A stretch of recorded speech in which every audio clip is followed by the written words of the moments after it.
This is Jeffrey Madoff, and welcome to our podcast called Anything and Everything with my partner, Dan Sullivan. We were just chatting, Jeff, before, and you were talking about an interview you did, and somebody asked you the question, what gives you permission to create? I found that striking what the context was of the person interviewing you, because when I come up with new stuff and take it through to where I can see it and where other people can see it, whether that's writing or whether it's, diagrams or, anything, it never struck me that I was supposed to seek permission to do that. Yeah, I'm not even really clear in that sense what permission means. There's a saying in production, which is ask forgiveness, not permission, because clearly if you're asking permission, you're giving someone power to exercise over you in certain situations. And if it's a new idea, how do they even really understand what they're granting permission for? Yeah. So how would you define permission? Well, that you can't move forward unless somebody else says yes.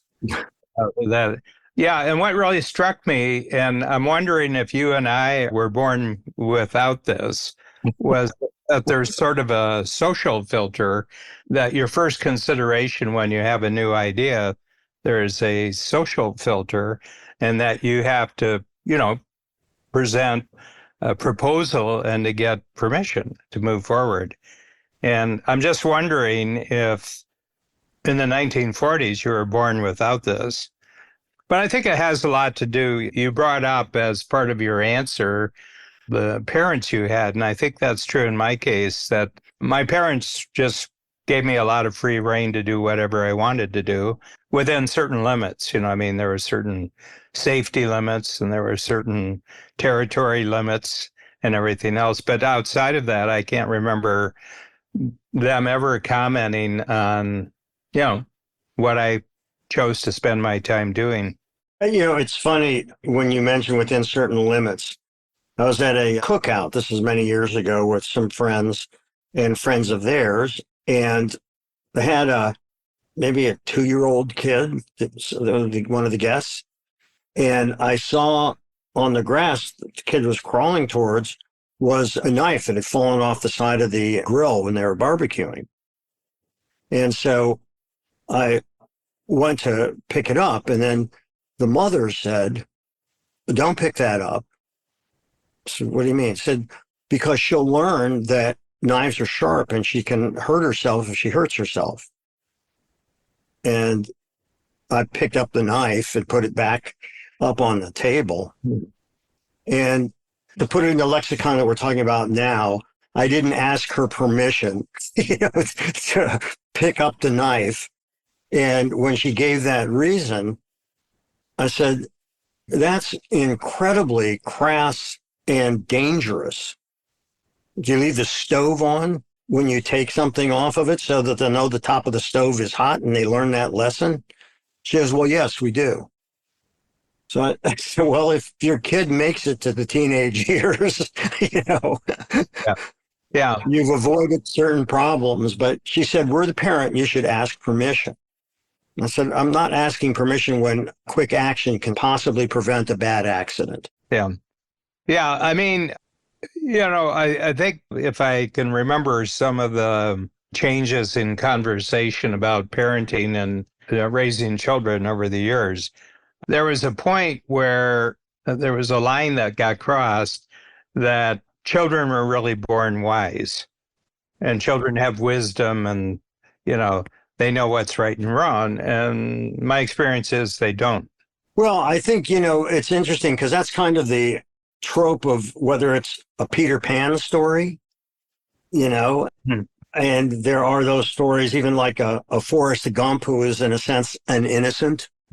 And so there's that framing of that kind of clear vision into something that a child has, which is true to a point, because everything is new. And so their responses are maybe more unfiltered, but I don't think when the wisdom that you're talking about, I don't think there's the wisdom of children. No. I just think that they're at, hopefully we all keep learning our whole lives and stay curious our whole lives. Yeah. But there are consequences, which is why it's good to have parents around if your kids don't have any guidance at all. And so I think, Yeah. you Yeah. I just saw, I was reading an article and it recounted part of a conversation, and the person was talking, well, what kind of parent are you? And he says, well, I've got three things I have to do before they're 18. I got to make sure they're fed.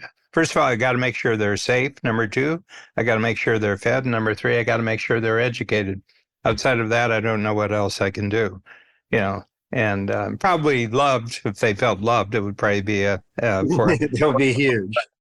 But my sense is that if you really believe that humans are unique and every brain that's born will find a way of operating differently from other brains, you don't have any control how they're going to do that. You don't have, you don't really have any control, but you can focus on certain skills that's going to be very beneficial for them to know before they depart from the house. And my parents were, I'm a fifth child, and both of them were fifth children too. So there was an unusual set of circumstances. I think they had more of an angle on me than they did the other children. I think they, just from their own experience, so they gave me an enormous amount of freedom just to how I spent my days, what objects I turned into toys, what adventures I played in my mind. That was my own doing. I don't know what age it was, but I was given tasks and I was let to know that I had to do the tasks every day. There was a point where I could wash dishes and I would wash dishes. There was a point where I could set the table for dinner and I set the table. I clearly got the message, and you do this every day. So I think that was good. There was lots of work-related activities that I was given the moment physically I was able to do them. I expect you had that too. There were things I had to do, yes. I mean, it's quite different because how many kids were there in your family? 7, was it? 7, yeah. Yeah. So, it becomes also management. It's not just parenting. You got to get the food on the table for 7 people. The laundry has got to get done for 7 people. The house has to be cleaned and beds have to. That's right. Yeah. But I was making beds at 6 or 7 years old, not only my own, but other people's beds. Well, they got up and went to work. You could have been in the hospitality business, Dan. I could have been. But, yeah, I think that what your friend said, the basic, well, I have to, what was it? Feed them, educate them, and keep them safe. Right. Keep them safe, feed them, make sure they're educated. Right. Yeah. And I think it's a lot more than that. And you added one of those already, which is to feel loved. Yeah. Because I think that leaves a dark hole in people that is never filled. Right. Because that's the most primary relationship you have. And if you can't trust that fundamental relationship that one has with a mother or a father, you don't know how to trust. That's right. Yeah. And if you don't know how to trust, you also don't know how to connect. Yeah. And so I think that, there's a lot more than that, because on a day-to-day basis, whether we know it or not, we're modeling behavior that kids will either copy or adapt or reject. Yeah. And depending on, what that is. So it's, I think they're always watching. Oh, absolutely. I mean, it's like being owner of a company. You're always being watched. Yeah. And the thing about kids that I learned was they don't forget. And that was quite a lesson. When my kids were 5, I have twins who you've met, Jake and Audrey, and they really wanted a dog. And I said, I'll get you a dog. We're not going to get a dog now. When are we going to get a dog? And I said, well, I need to know that you guys will take care of it. And right now, I don't have that sense that you'll take care of it. You're just not old enough to do that, to go out and walk on your own in New York and to do that. How old do we have to be? I said, Uh, 11. I think when you're 11, you could do that, walk across the street to the park and do that. I figured I bought myself 6 years there and they weren't going to remember this. Well, what's the first thing they ask on the morning of their 11th birthday? Can we get the dog? Exactly. That's right. And I said, no, we're not going to get a dog. And, Audrey says, well, Dad, are you going to break your word to us? And I said, I guess I am. Yes. Because we're not getting a dog. And I love dogs, but we're not getting a dog because I don't really have the proof that, Audrey's response to clean up her room because it would upset Margaret. Jake was very meticulous in putting everything away, keeping everything organized. Audrey is more like me. If you look at my desk, it looks like a dump truck backed up from Staples and just dumped papers and folders and all that on it. And so Audrey's probably 6. And Margaret said, I can't stand looking in your room. And Audrey said, I'll keep the door shut. That was the solution. I thought that was pretty smart. But I also have to say that in most cases, I don't trust. The other thing that you just pointed out, that children are very literal. Yes. Yes. Children aren't into metaphors. They're into literal measurements. Yeah. Yeah. And I have to say, in most cases, I don't trust the wisdom of adults either, especially when you're coming up with new ideas. I do believe in talking to trusted friends who will give you honest feedback. Doesn't mean it's going to stop me or motivate me to do something. But I think that wisdom is only gained through years and experience. Yeah. And if you ignore your surroundings and you aren't tuned in, you can get pretty old without having any wisdom. Yeah. And, the other thing is that wisdom is not guaranteed. That's right. That's right. I don't think that there's really any connection, for the most part, between your age and your wisdom. I think, when I find really unobservant individuals who are 70 years old, they practiced. Yes, for 70 years. That's right. They really practice. Whatever you are at 70, you practiced. That's right. Yeah, you've got that for a reason. Yeah. Yeah, you earned that. Yeah, that's right. That's right. Well, Dylan Thomas had a great phrase. I think it was, I don't remember the exact age, but I think he said it, at 40, you have the face you deserve. Mm-hmm. And I always found that really interesting because there are people, and of course there's exceptions, but there are people that you can kind of just look at and get a sense of because they sort of froze into that position many years before. Mm-hmm. A friend of mine's father and I didn't not get along. He was very narrow-minded, a bigot, and we would get into arguments about things. Now, he was, by the way, at that time when we were in high school, he was probably early 40s, which is weird to think about. And he had arthritis in his neck.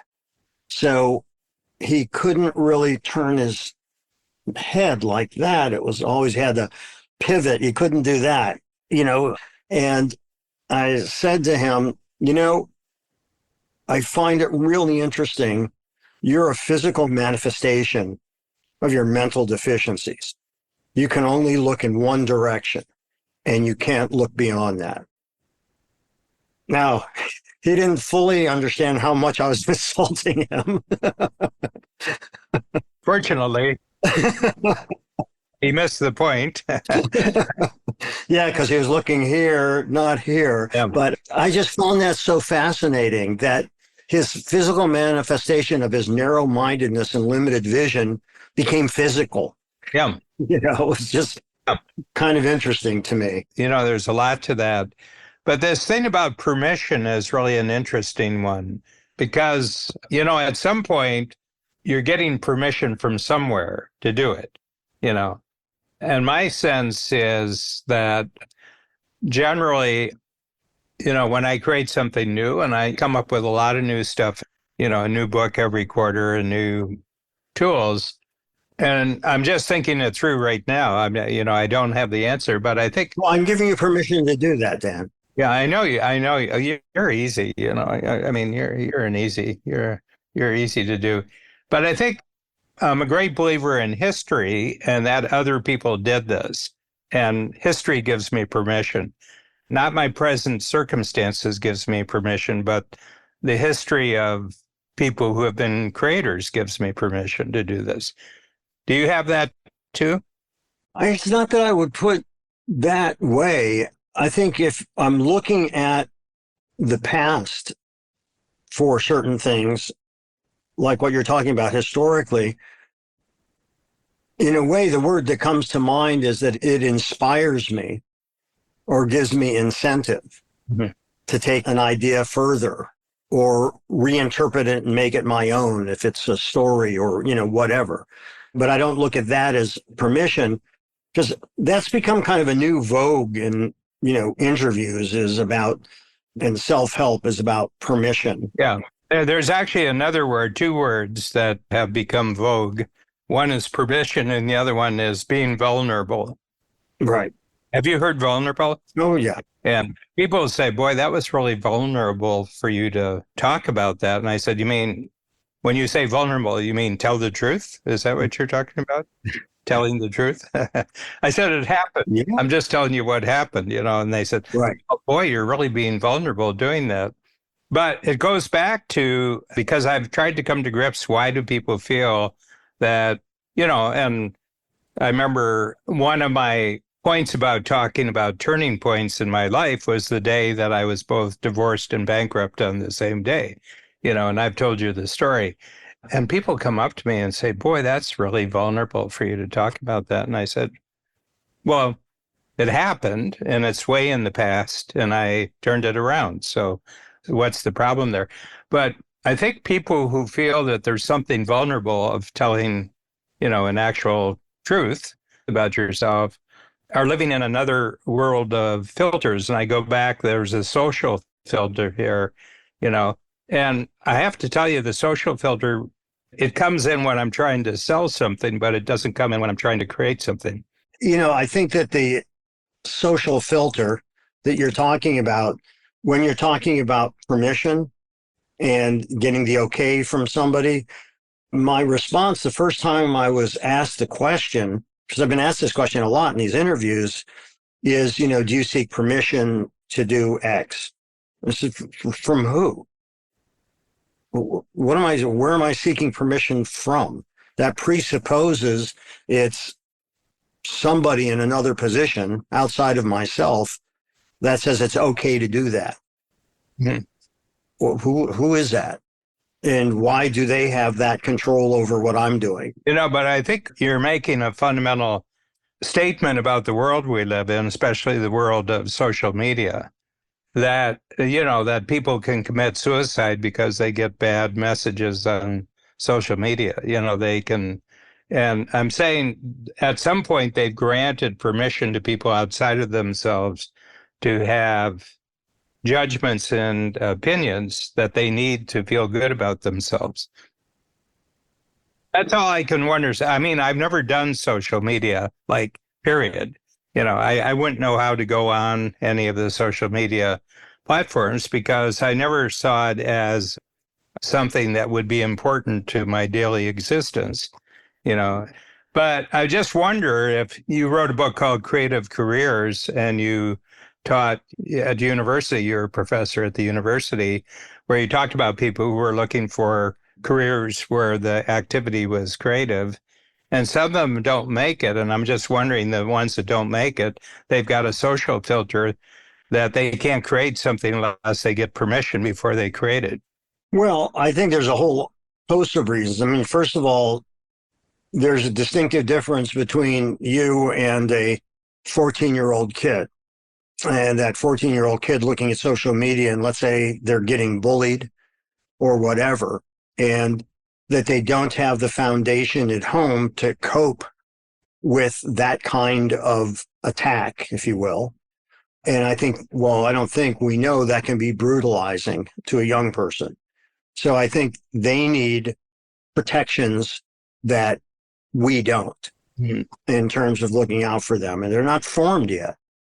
And that can be very tough. And of course, it's not just the social media that puts them over the edge. I think it's for whatever reason, let's call it lack of foundation, maybe at home, who knows? But it's a complicated thing and it's tragic. But, we're not them. And But you weren't them at 14 either. well, no, I don't think I was, and I don't think that you were either, but that doesn't make me any less compassionate for the.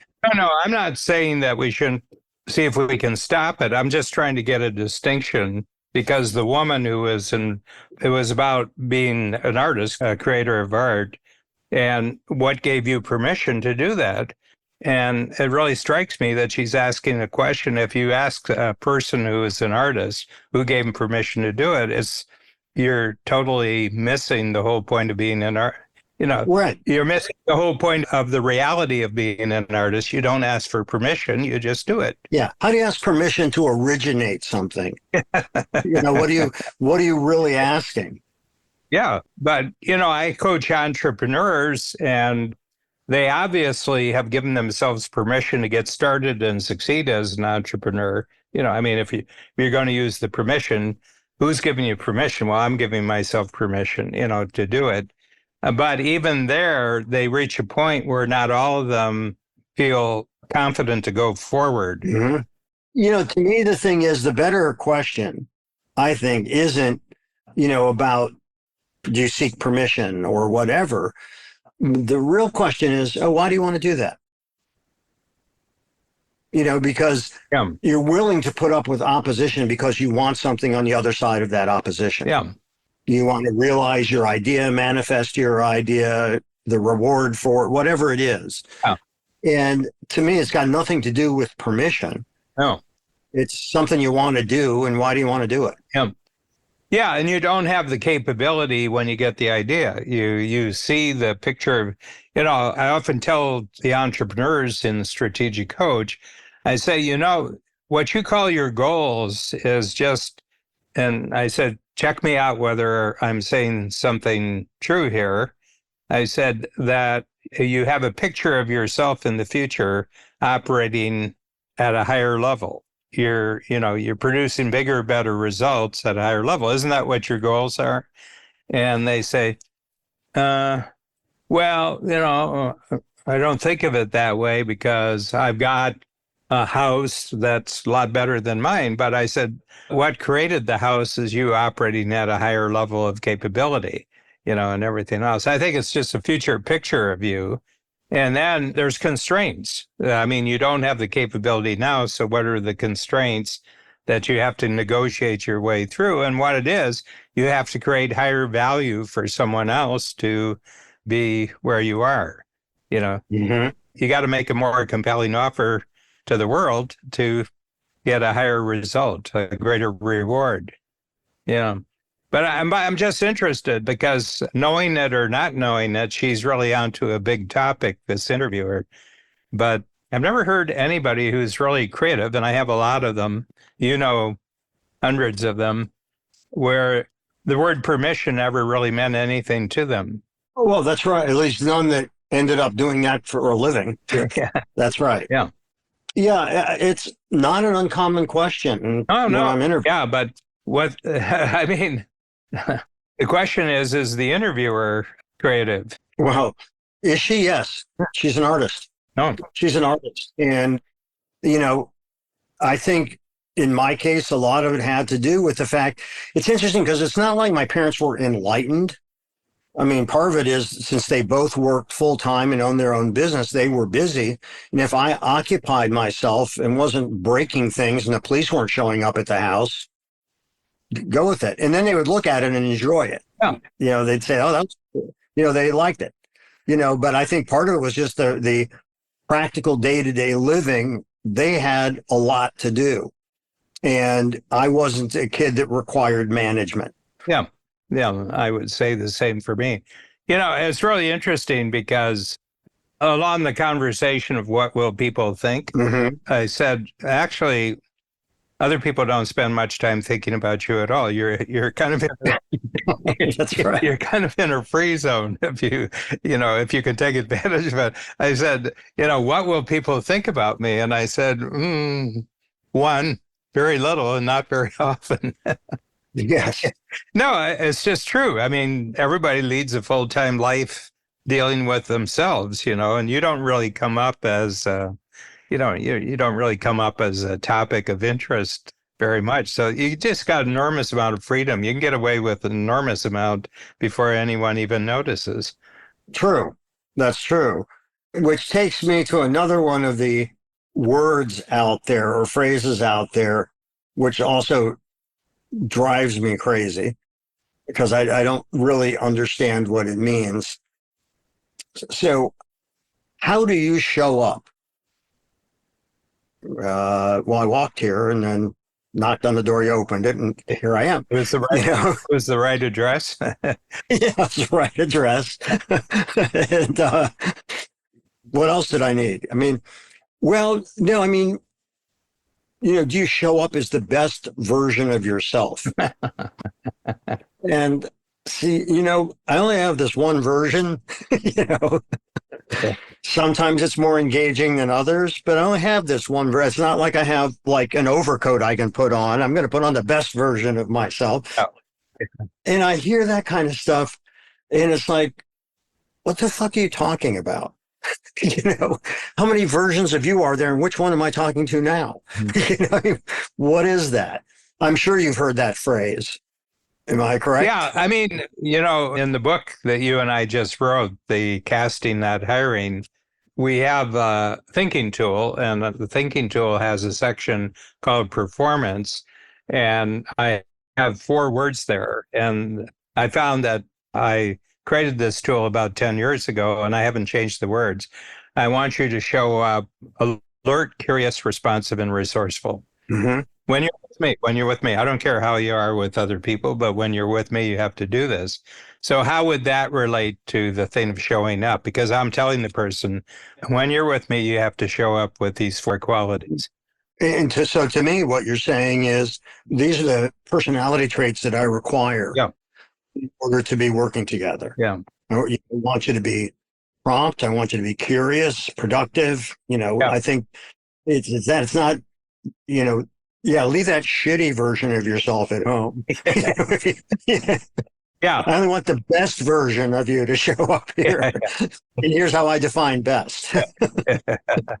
Yeah.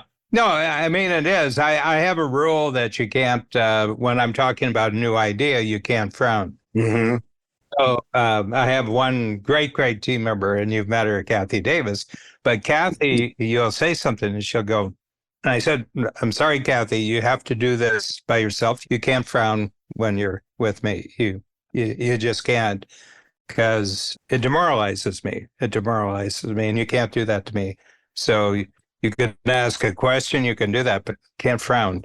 And so she does. She says, I have some frowning time to do before I respond to your idea. Good. I said, that's great. But not in my presence. You just can't do it in my presence. Anyway. That relates back to what you said in terms of being vulnerable. Yeah. Because, I don't want to get a negative response from you. We're trying to develop something, and that discourages development. Yeah. Right? Yeah. I just don't want that. Anyway, but it's really, really interesting. I just read a book. You sent me the book Charlatan, which was about this very charismatic medical quack. You could call it a medical quack, who had a huge following, and he was gifted at self-promotion. He was gifted at radio broadcasts. He was gifted at advertising in the 1920s and 30s. And funny thing, after I finished that book, a couple of days later, I came across a book called Empire of Deception. And it's about the greatest swindler in the United States before Bernie Madoff. And he was a Chicago Leo Cortez, not quite sure the name doesn't, but it's called Empire, and happened in right the same time period that the John Brinkley story that you did.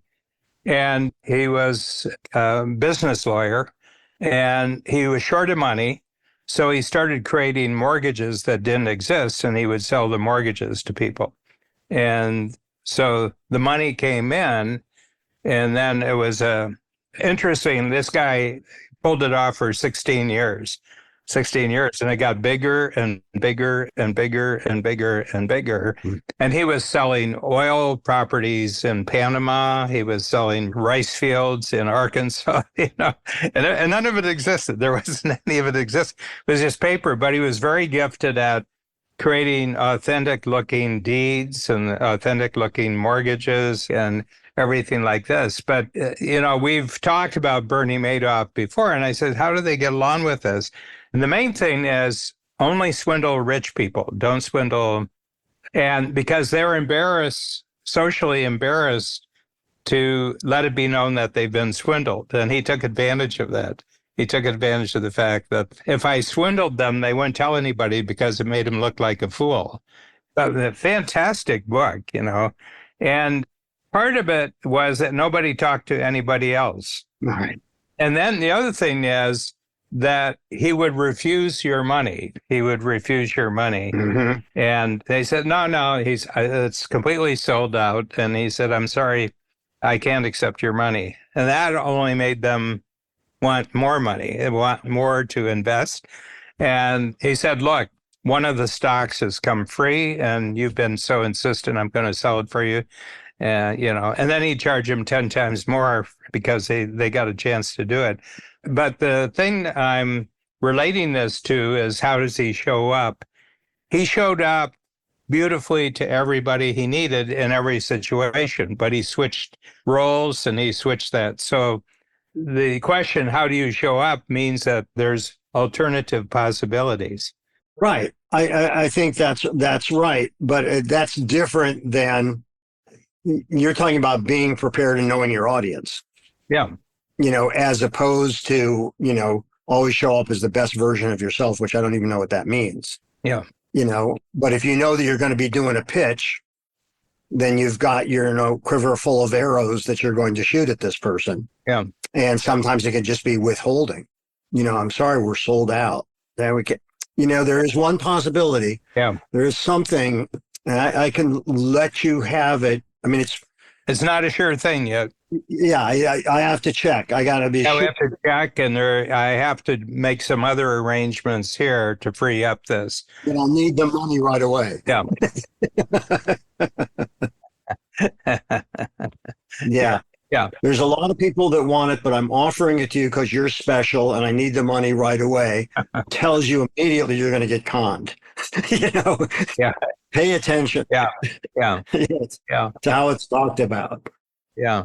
It was very, very interesting to read this book right after the book that you sent me, because both the first book and the second book said something about America. Okay. And we started this morning because you had sent me an article by David Brooks on the dopamine addictions that people have in America right now. And then at the end of one paragraph, he said, well, dopamine created America.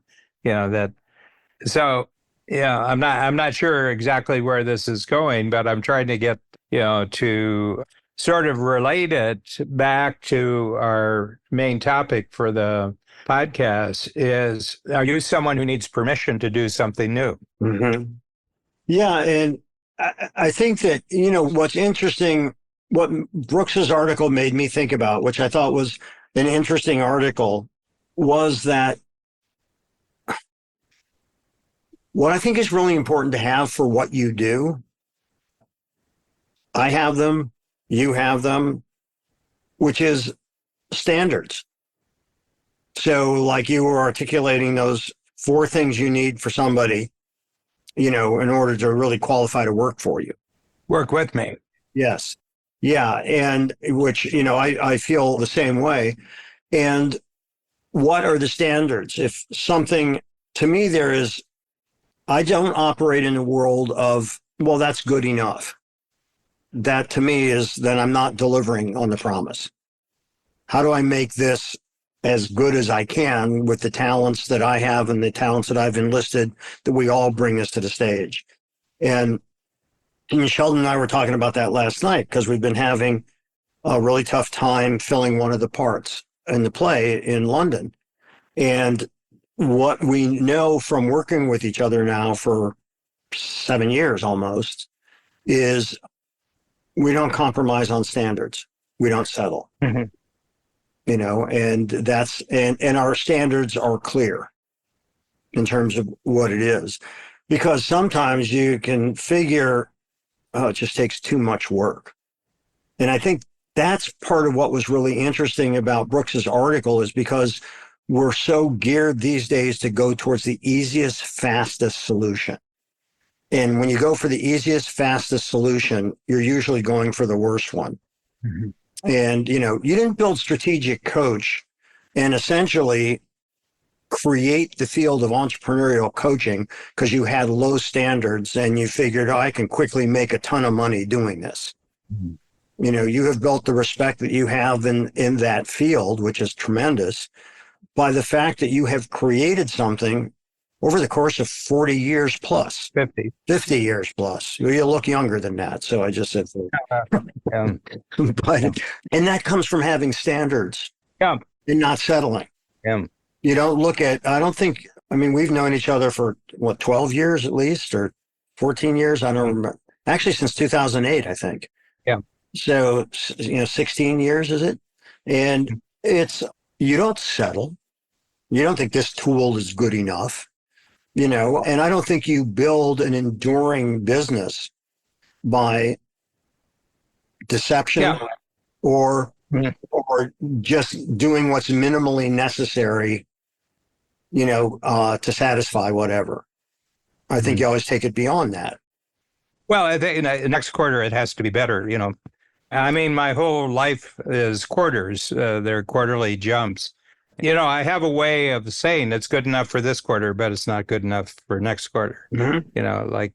I have a good enough because, you have to present what you have. But the other thing is more and more, I don't put the emphasis on what I'm thinking about. I put the emphasis on what they're thinking about, because it's really thinking about their thinking that the coaching is for. But it seems sort of endless to me, that I don't see an end in this. There's no end. There's no destination I'm trying to get to. I just want the quality to go up every quarter. Right. Yeah, and I do believe, and I think I said this last week, that quality is the best business plan. Mm-hmm. And quality endures.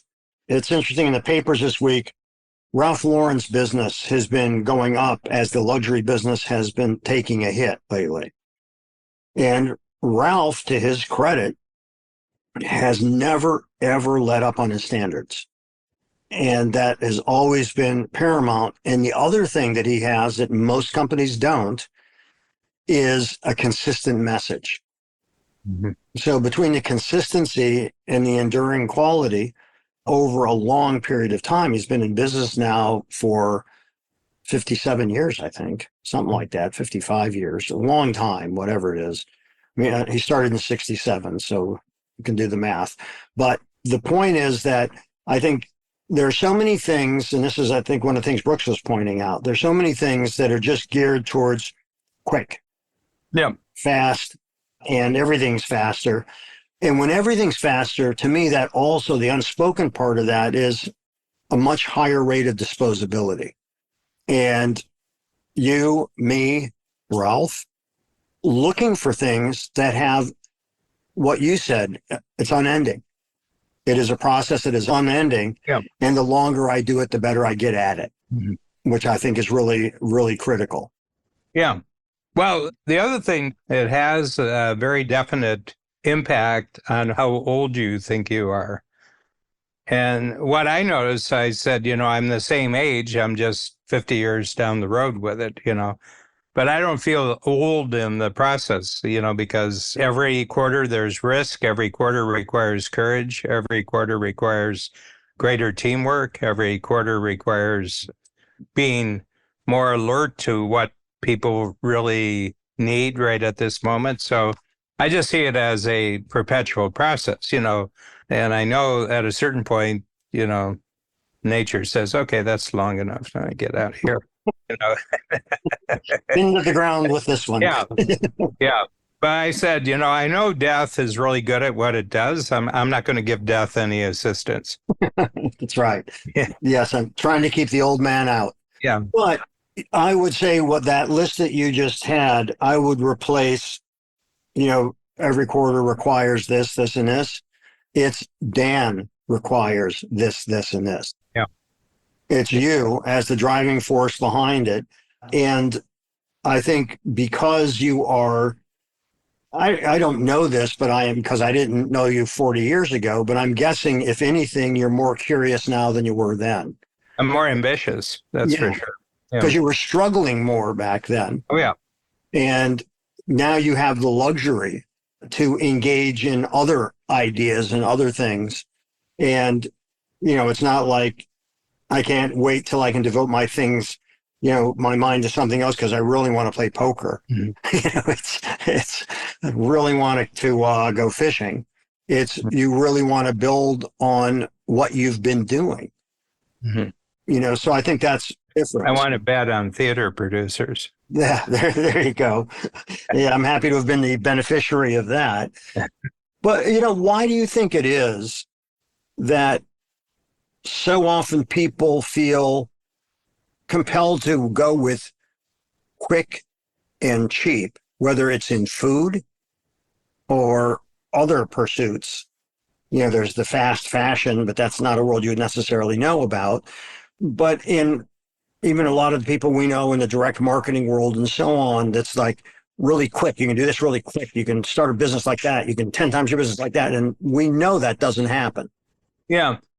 I keep going back to before we started the podcast today, I keep going back to this social filter, that being good at quick is a social status. It's, you're always up to date with the fashions and everything like that.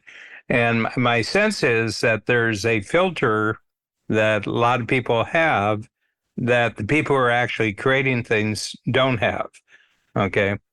Except a lot of the people who are creating things, according to the David Brooks article, are now junkies of creating new things, And what I don't see is a sense of longevity. I just don't see the sense that, I kind of have the goal of being the same over 80 years. I'm at 80, I'm pretty close to the 8-year-old. Not much has changed. A lot more skills, a lot more knowledge, a lot more, supporting structures in my life. But pretty well, I'm still the 8-year-old wandering the field. And you're the 8-year-old or the 10-year-old showing movies in your basement and charging admission. Yeah. Well, I think you're right. I mean, and I've talked to Ralph Lauren about this because, Ralph was often faulted for not being innovative in fashion. That these other designers that were making major statements. Well, Ralph made the most major statement. He became the most significant and largest designer business in the United States, and I think possibly the world. That may have changed, but the point is, he has always been based on consistency and has always resisted the pressure to bow to trends. Because the trends are the kind of jargon you and I are making fun of. It'll become something else. There'll be some other words and catchphrases, to replace that. And so that longevity you're talking about goes back, I believe, to what I was saying in terms of quality endures. Mm-hmm. And, and the way that you maintain quality is you continue to care, you continue to innovate, and you continue to learn. So the curiosity, again, is always the fuel to keep making it better. Because other people would say, well, Dan, you don't need to fix something that isn't broken. So why are you creating more work for yourself? Mm-hmm. Why are you? Feels good. You want to, right? Yeah. Yeah.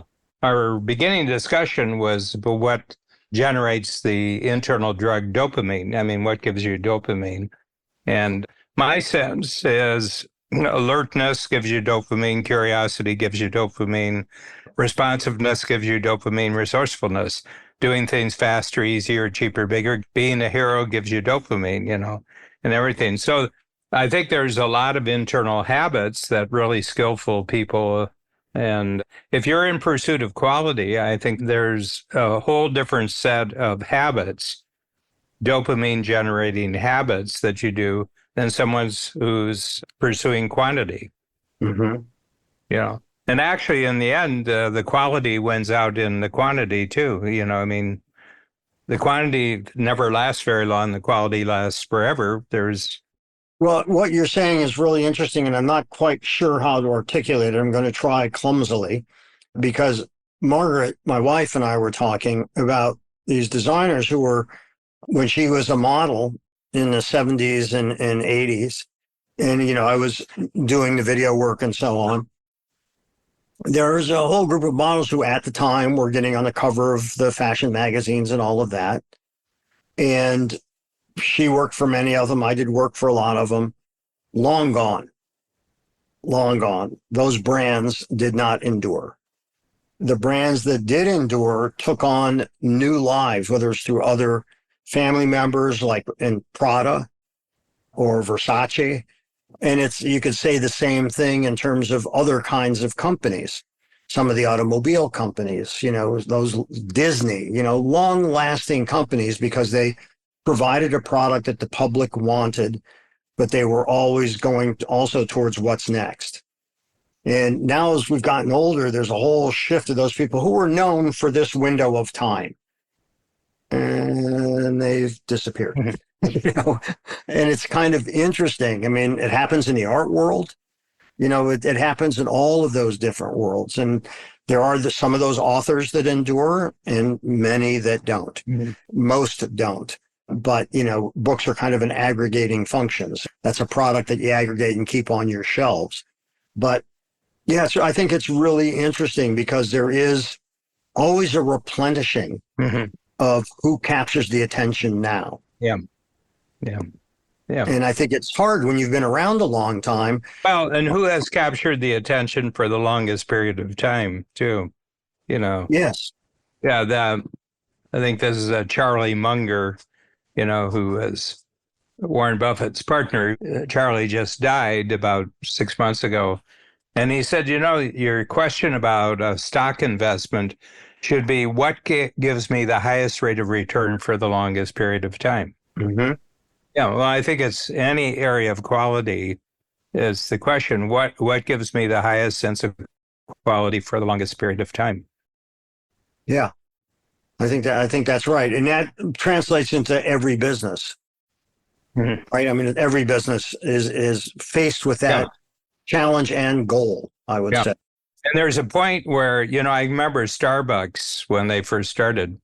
It was a real high quality experience because America really, I mean, unless you lived in, probably New York had it, some other places had it, where Italian type of coffee was part of your daily life and you liked the taste of the, strong espresso coffee. But what Howard Schultz did is he brought that whole tradition into the American culture, and it was great when he had 600 stores all across the country.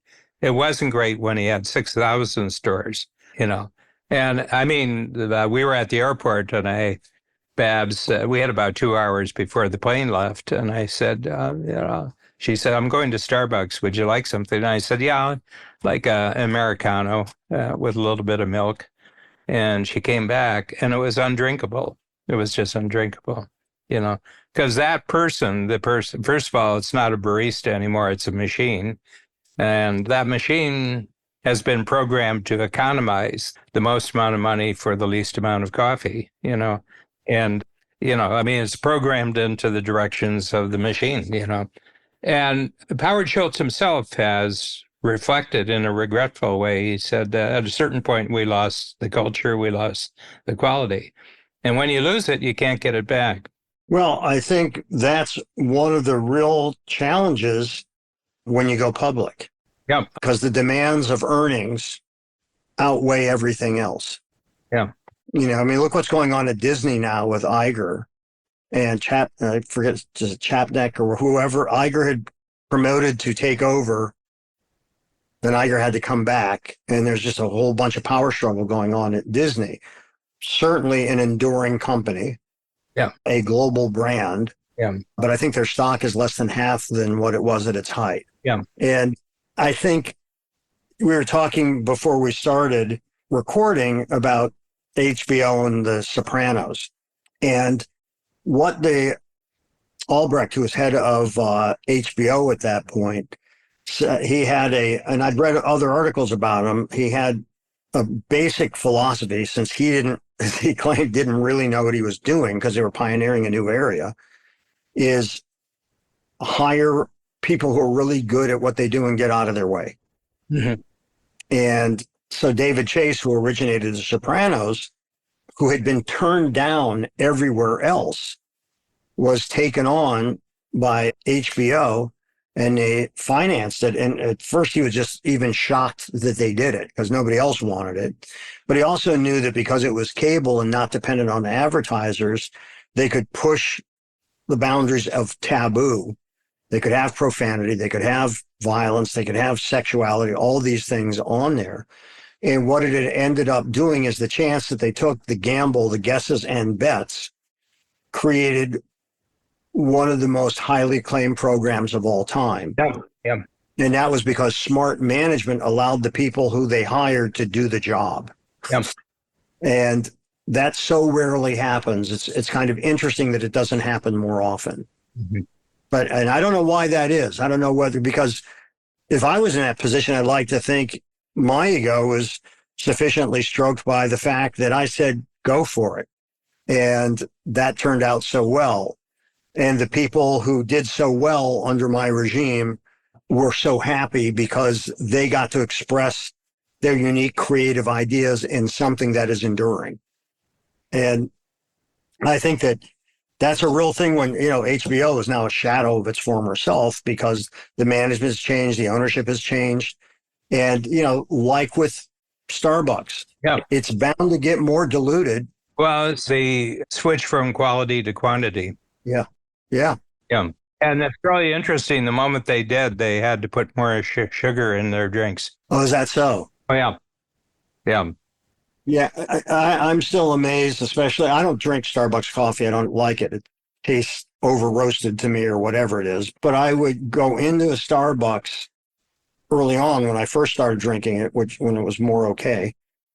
And I see these people literally getting an 800 calorie, something with whipped cream and all this stuff on. Take them like 11 minutes to order it. Frappuccino. And by the way, what was really interesting about Starbucks is one of the main things that they're suffering from now is too many options.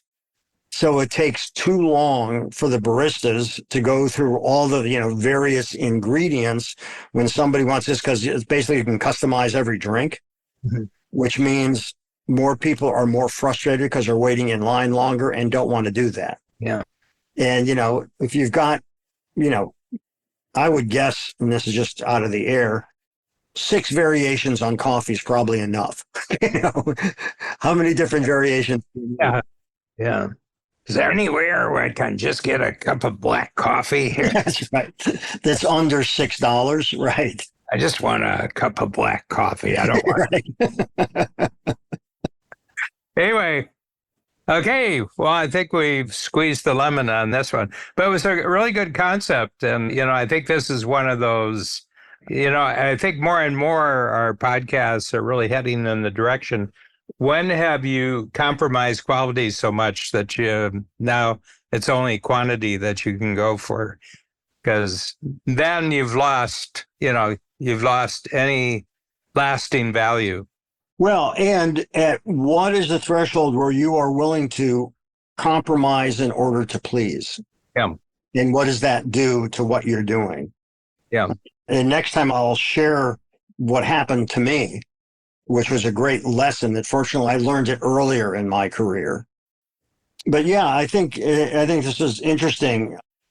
It's good that we gave ourselves permission to show up as our best selves to discuss this topic.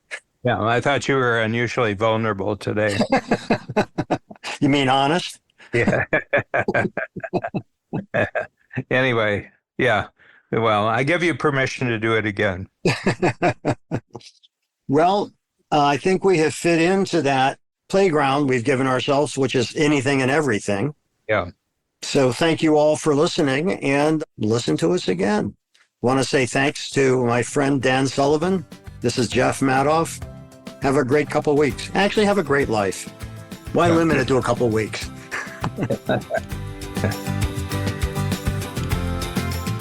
Thanks for joining us today on our show, Anything and Everything. If you enjoyed it, please share it with a friend. For more about me and my work, visit acreativecareer.com and madoffproductions.com. To learn more about Dan and Strategic Coach, visit strategiccoach.com.